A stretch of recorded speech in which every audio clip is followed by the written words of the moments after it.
Hey class, I hope all is well with you guys. So starting at a young age, I would always find myself hanging around with kids who were older than me. Whether it was my older brother and his group of friends, or the older kids at school or in my neighborhood. I never really hung out with kids who were my age. Yeah, I had friends who were the same age as me, but every time we would hang out, I never really had fun or felt any connections between my friends. I felt like an outcast because I had no interests or anything in common with kids who were my age. So I started hanging around with the older kids. I chose to hang around with my older brother and his friends inside of school and outside as well.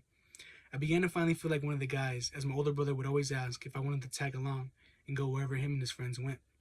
His friends accepted me as a little brother too, as I wasn't seen as that annoying little brother that always wanted to go wherever his brother went. They asked and wanted me to go to places with them, and I did, as I always had fun hanging around with the older guys. But as time went on, personal changes within these individuals' lives began to happen. In life, people change whether we like it or not. They meet new friends, make new connections, and start hanging around different people. My brother and his friends began to make choices in their lives that would eventually strain the relationship I had with my brother and the friendship with our friends along the way. We grew up in a part of town where gangs were active and were always looking for younger heads to recruit. But it was never like you were forced to join a gang, as it was a choice, as you had the choice to either go to college or to start working right after high school.